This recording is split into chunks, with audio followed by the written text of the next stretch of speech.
What a sad and difficult week it has been. The tragic news on Saturday night of the passing of Rabbi Sachs on Shabbat. Listening to the eulogies that were put out on YouTube, reading the articles about his influence, and the accolades pouring in from across the Jewish and non-Jewish world. It's not enough to simply mention his memory and his teachings now. We're going to, as a shul, commemorate his life and learning at a special event coming soon. In addition to Rabbi Sachs's passing, we also had the passing of Rabbi David Feinstein, the son of Rav Moshe Feinstein in America. Again, a huge loss to the Jewish community. Amidst all that political upheaval, possible hope for a vaccine, what a week it has been. I'd like to share with you a message from this week's parasha, from this week's Torah portion, that might just shed some insight into what it means to be a Jewish leader, to what it means to live through all the different vagaries of life, and to live it well. In this week's parasha, we are greeted with another loss. This time it's the loss of our first matriarch, the loss of Sarah. And that is why this Torah portion is named after her, Chayei, Sarah, the life of Sarah, though in truth we are not really marking her life, we're rather expressing her death. Or maybe not. Maybe in her death we are finding something special about her life and a life well lived. How old was Sarah when she passed? She passes at the age of 127. In the Talmud, Rabbi Akiva looks at this age of 127 and he seems to make a strange linkage between this age and a different female heroine in our tradition. He makes a linkage between Sarah's age of 127 and Queen Esther, who by becoming part of the empire of Antiochus, of Artaxerxes, becomes the queen or the empress of 127 countries, as it is recorded in the Megillah, that Antiochus was the king of 127 different empires, different countries. What are we to make of this strange connection between Sarah's age and Esther's kingdom?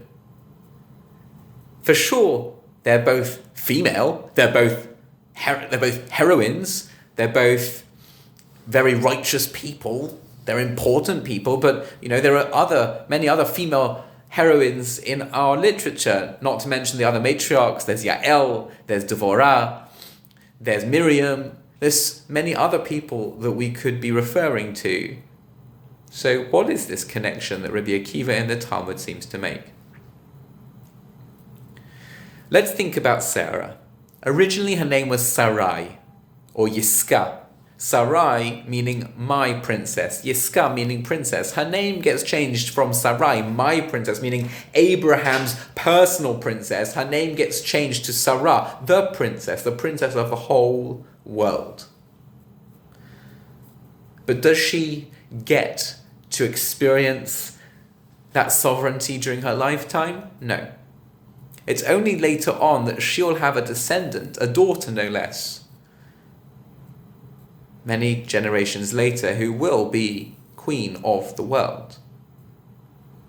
So how do we link up Sarah as the prototype of princesshood and Esther as the progenitor who's going to take on that mantle? Well, there's something interesting to note about the way Esther's age is positioned, is described in the Torah. It says that she was 100 years, she was 20 years, she was 7 years, she was 127 years. Why 100 years and 20 years and 7 years? So Rashi there famously comments, and I think we spoke about this in Rooftop Reflections a year ago. Rashi says that she was as beautiful at 20 as she was at 7, and she was as innocent at 100 as she was at 20. That somehow the different ages of her life, the different chapters, were integrated. And that's the key. Many of us have different chapters in life. We have our youth, we have our adolescence, we have our young adulthood, we have our middle ages, and further on and so forth.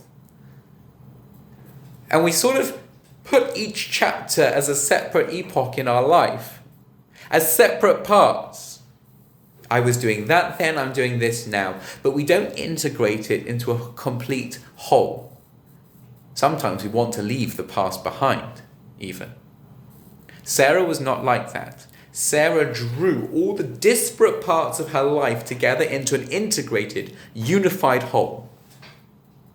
Why is that important?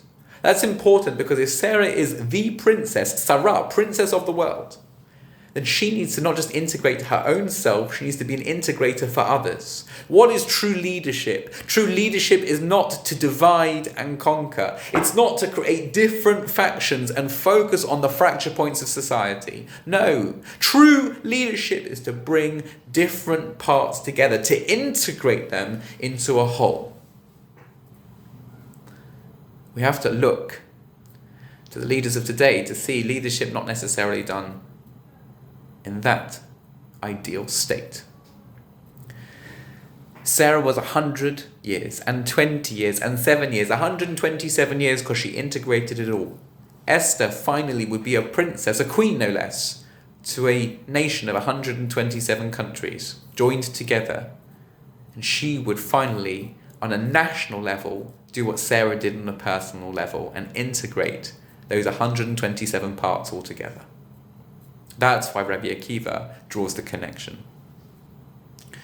Well, whether we're a political leader or a religious leader or just living our lives, I think a message is clear.